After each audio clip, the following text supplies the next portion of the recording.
అన్ని దిక్కుల నుండి ప్రత్యర్థులు చుట్టుముడుతున్న వైఎస్ జగన్ను ఎప్పటికప్పుడు కాపాడుతూ వస్తున్న అసలు శక్తి వైసీపీ సోషల్ మీడియానేనా?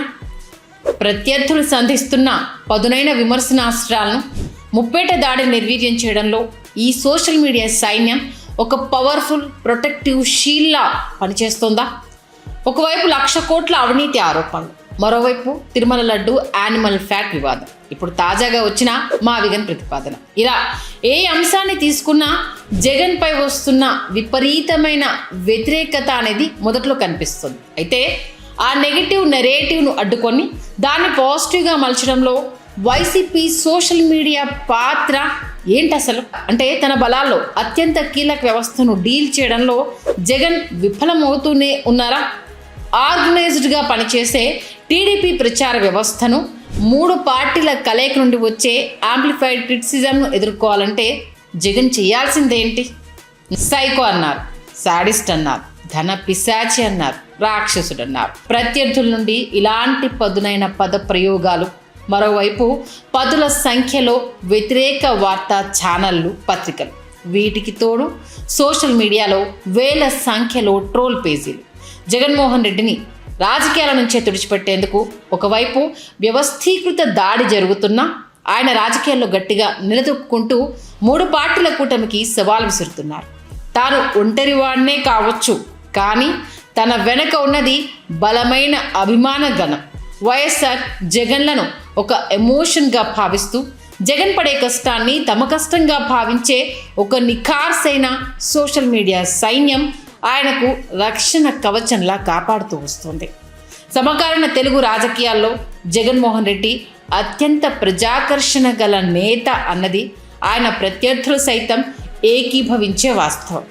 కూటమి విడిపోతే వచ్చేది మళ్ళీ జగనే అంటూ టీడీపీ అనుకూల మీడియా మాత్రమే కాదు, జగన్ను బద్ధ శత్రువుగా భావించే రఘురామకృష్ణరాజు వంటి నేతలు కూడా వ్యాఖ్యానించడం ఇందుకు నిదర్శనం. అటు జనసేన అధినేత పవన్ కళ్యాణ్ కూడా జగన్ మళ్ళీ అధికారంలోకి రాకూడదంటే కూటమి కలిసే ఉండాలి అని పదే పదే మిత్రపక్షాల్ని అలర్ట్ చేస్తున్నారు. తాను సీఎం కావాలని కోరుకుంటున్న జనసేన శ్రేణులను కూడా ఆ దిశగా మానసికంగా సిద్ధం చేస్తున్నారు. అయితే ప్రజాకర్షణలో జగన్ ఎంత బలవంతుడైనా రాజకీయ వ్యూహాల విషయంలో మాత్రం ఆయన ఒక లోన్ వారియర్. అందుకే ప్రత్యర్థులకు ఆయన ఒక సాఫ్ట్ టార్గెట్గా మారుతున్నారు. రాజకీయాల్లో నెగ్గుకు రావాలంటే కేవలం ప్రజాకర్షణ మాత్రమే సరిపోదని, పక్కా రాజకీయ తంత్రం ఉండాలని అనేక ఎన్నికలు నిరూపించాయి. 2014 నుంచి నేటి వరకు జగన్ విషయంలోనూ ఇదే వాస్తవం పదే పదే నిరూపితమవుతూ వస్తోంది.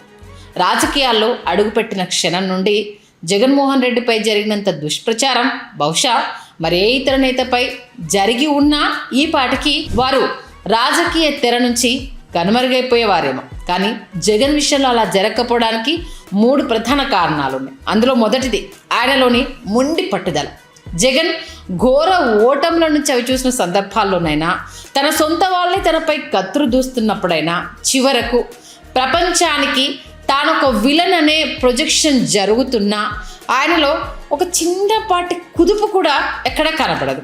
ప్రపంచం మొత్తం నన్ను నమ్మినా నమ్మకపోయినా నిన్ను నువ్వు నమ్మడం మీదే నీ విజయం ఆధారపడి ఉంటుంది అనే సూత్రాన్ని అటు జగన్ బలంగా నమ్ముతాడని అర్థం చేసుకోవాల్సి ఉంటుంది. ఇక రెండవది వైఎస్ఆర్ లెగసీ. తెలుగు రాష్ట్రాల్లో ఎందరో ముఖ్యమంత్రులుగా పనిచేశారు, కానీ ప్రజలు ఒక నేతతో ఎమోషనల్గా కనెక్ట్ అయ్యారు అంటే అది ఖచ్చితంగా ఎవరైనా ఒప్పుకొని తీరాల్సిన విషయం వైఎస్ఆర్తోనే అని.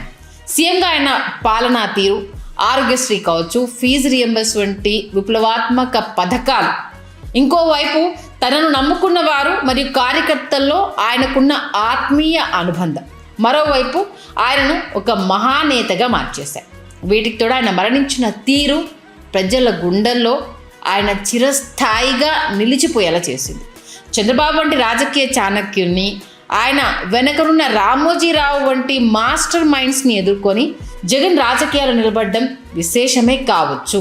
కానీ ఆ పోరాటానికి జగన్ను సిద్ధం చేసింది మాత్రం వైఎస్ అనే ఒక తిరుగులేని బ్రాండ్ అన్నది నిర్వివాదాంశం.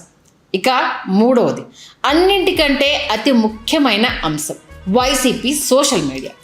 దేశవ్యాప్తంగా వివిధ రాజకీయ పార్టీల సోషల్ మీడియా విభాగాలు పనిచేసే తీరుతో పోలిస్తే వైసీపీ సోషల్ మీడియా ఫంక్షనింగ్ చాలా అంటే చాలా భిన్నంగా ఉంటుంది. అక్కడ జగన్కు మద్దతుగా పోస్టులు పెట్టే లక్షలాది మంది ఎవరు ప్రత్యేకంగా వాళ్ళకి దిశానిర్దేశం చేయరు.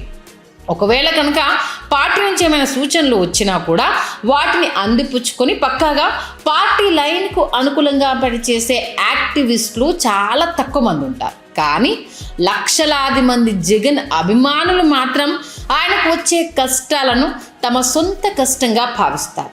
కేవలం ఆ భావోద్వేగంతోనే, కేవలం ఆ ఎమోషనల్ కనెక్ట్తోనే స్వచ్ఛందంగా పోస్టులు పెడుతూ ప్రత్యర్థుల విమర్శలను తిప్పుకొడుతూ జగన్కు ఒక బలమైన రక్షణ కవచంలో వాళ్ళంతా నిలుస్తున్నారు.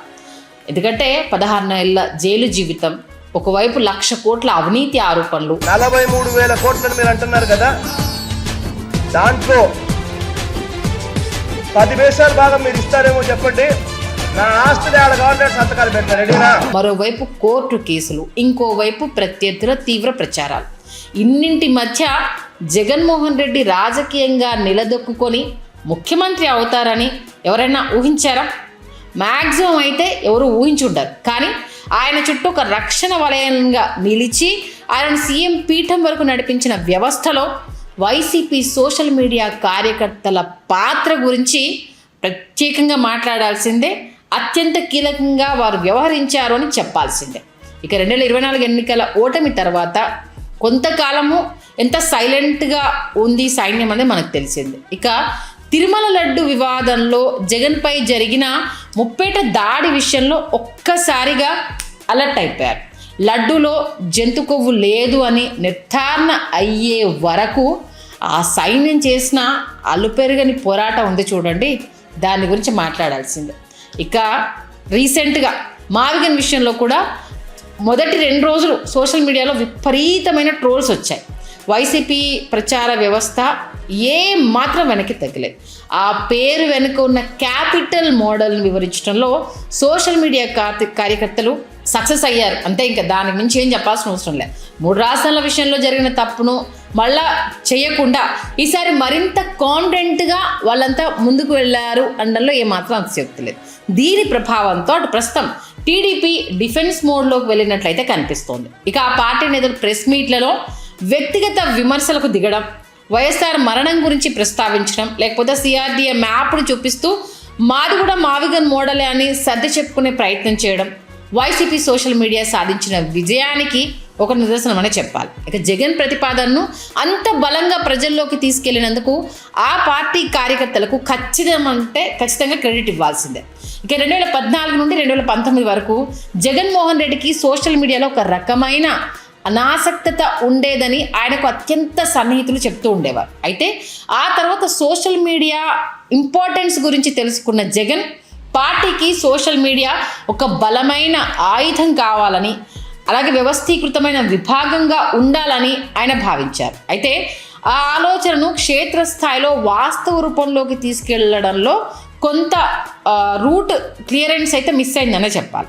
ఇంకోవైపు చూసుకుంటే 2019 ఎన్నికల్లో ఘోరంగా దెబ్బతిన్న టీడీపీ సోషల్ మీడియా ఆవశ్యకతను, ప్రాపగండా చేసే వ్యవస్థల అవసరాన్ని త్వరగానే గుర్తించింది. ఫలితంగా 6 నెలల్లోనే ఐటీడీపీ పేరుతో ఒక బలమైన విభాగాన్ని ఏర్పాటు చేసుకుంది.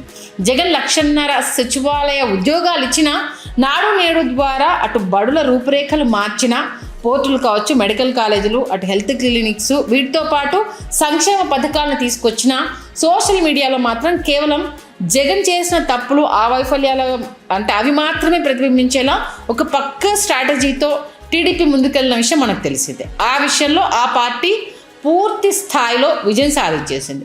ఒకవేళ జగన్ చేసిన ఈ పనులనే చంద్రబాబు చేసి ఉంటే టీడీపీ ప్రచార వ్యవస్థలు ఆయనను ఏ స్థాయిలో ఎలివేట్ చేసేవో ఒక్కసారి మీ ఊహకే వదిలేసుకున్నాము.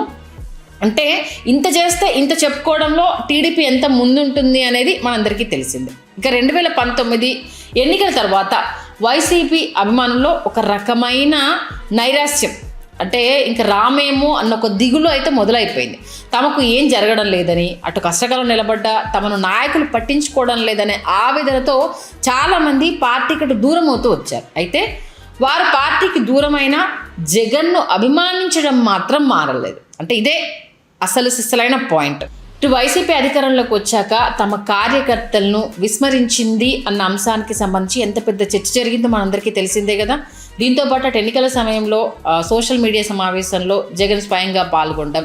అయితే ఆ సమావేశానికి రాష్ట్ర నలుమూల నుండి సుమారు ఒక 500 మంది కార్యకర్తలు వచ్చారు. కనీసం వాళ్ళకి భోజనం ఏర్పాటు చేయలేదనే ప్రచారము టిల్ టుడే ఇప్పటికీ సోషల్ మీడియాలో అది వినిపిస్తూనే ఉంటుంది. అంటే పార్టీ యంత్రాంగం వైఫల్యం ఎలా ఉన్నా సోషల్ మీడియా కార్యకర్తలు జగన్పై పెంచుకున్న ఆత్మీయత మాత్రం వన్ సైడ్ లవ్ లాగే మిగిలిపోయింది. అంటే మేము ప్రేమిస్తున్నాము, అటువైపు నుంచి వెళ్ళి ఆ ప్రేమ దక్కట్లేదు అన్నది దాన్ని ఏ రకంగా వినియోగించుకున్నారు మిగతా వాళ్ళు అనే దాని గురించి మనం చెప్పాల్సిన అవసరం. ఇక 2029కి ఇప్పుడు టార్గెట్ అది కాబట్టి మళ్ళీ జగన్ గెలుస్తారా లేదా కాలమే నిర్ణయించాలి. కాకపోతే వైసీపీ సోషల్ మీడియా కార్యకర్తలు మాత్రము గెలుపోటములతో సంబంధం లేకుండా ఇప్పటికీ జగన్మోహన్ రెడ్డిని అభిమానిస్తూనే ఉంటారు. ఆయన కోసం పనిచేయడంలో వారు ఒక రకమైన ఆనందాన్ని, ఆత్మసంతృప్తిని వెతుక్కుంటారు అనడంలో వినేవాళ్లకు అది ఎక్కువ అవుతుందేమో, కానీ ఆ ఆత్మసంతృప్తిని అనుభవించే వాళ్ళకి అది చాలా తక్కువ.